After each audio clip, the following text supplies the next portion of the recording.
In this video, we're going to look at some hand gestures which maybe mean different things in different parts around the world. In some countries, especially this one, Italy, where I'm living, people can have a full conversation using hand gestures. I've never tried in English. With all our hand gestures, maybe it's not possible. But Italian people can actually have full conversations about anything they want using only hand gestures, without saying a word. Let me know if these hand gestures mean something different in your country. So let's start with a very popular one that everybody knows. Boom. This means up yours. It's not very polite, but some people use it quite often. Now, I've heard people say that this also means fuck you. It doesn't. Fuck off and fuck you is this one. It's double. It's more important. It's two instead of one. So this means fuck off and this means up yours. I've never used this to say fuck off, also because it's quite painful. This one is much nicer. Fuck off. If you switch it the other way around, it's the V for victory from Winston Churchill. And this way around, it is also the peace sign. Many of my friends in Japan and Korea, when they have their photographs taken, they always do this. I think it's because they want to say peace, but I don't know, maybe it means something different there. I need to check. Now, this V sign, that means fuck off, has a very nice origin. It comes from the time when France was capturing archers and was cutting off their middle finger and their index finger. And so the archers who used to do this were basically saying, I still have my fingers, I've not been captured yet. What does this mean? This means money. But again, in Korea, I've seen many people taking pictures doing this. Again, maybe it means something different. But in England, have you got any money? Knock on wood. In different countries, people knock on different things. We do this when we don't want to jinx something. If I say, Lisa is doing her driving test today, I hope she passes, it means I don't want to jinx it. Knock on wood. If you've got no wood to knock on, you can just say it. I don't know. If you shrug your shoulders in English, it means you don't know, or I don't care. And for added effect, you can use your hands. I don't like to use my hands. I prefer just to shrug my shoulders. Paul's got a new girlfriend. Ah, who is she? It's strictly on a needs to know basis. This means keep your nose out. Don't be so nosy.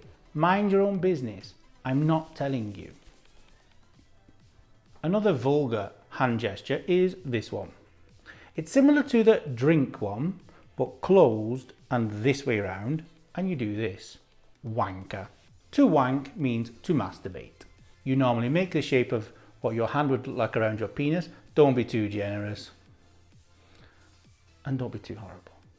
Average size. And you do this. You're calling somebody a wanker. Maybe this is international because I've seen it a couple of times around the world. Not towards me, about other people. So he's a wanker.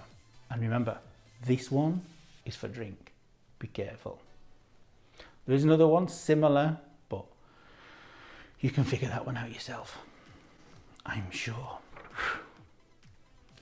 Thank God. What a relief. Wiping the sweat off your brow and throwing it into somebody's face, not really into somebody's face, but if somebody's in front of you, it's not that nice. So try to throw it maybe to the side, means what a relief. So when one of your friends comes out of the operating theatre all okay, you can go, that was a relief. Or you don't even need to say it, you can just do, it's enough. Now, when you want to prove to somebody that you're not telling a lie, you cross your heart, like this. Now, I'm not a religious person, so I don't know which way the cross should be if you're Catholic, but this way is generally the way we cross our heart when we want to say we're telling the truth. And most of you who are watching this video have your heart on this side. There was a story of a girl in my town in England who had her heart on the opposite side. Maybe she did the cross on this side. When I want to make the sign of the cross, I have to think about the film Nuns on the Run, because in that they teach you a little rhyme to remember it. Spectacles, testicles, wallet and watch.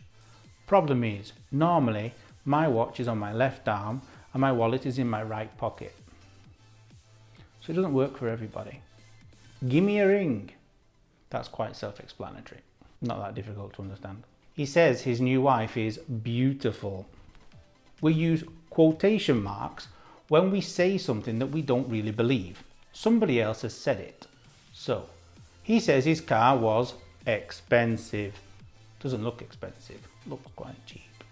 Now I'm going to roll up my sleeves and do some gardening. I have a short sleeved shirt on, so I can't really do this one properly.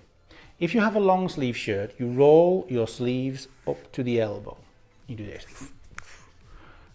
Basically means you're getting down to some hard work. Like gardening, for example. In fact, it gives me an idea. I'll go and do some gardening. Only joking. I'm back. Just for one more because I just remembered. What does this mean? In a restaurant, instead of screaming across the room, we do this. Waiter. It means bill, please. The gesture is you signing in the air. So signing your name in the air, maybe on a check. This can get a bit confusing because in America, a bill is called a check. So what do they do in the air? Do they go, waiter? Because they use the pin pad.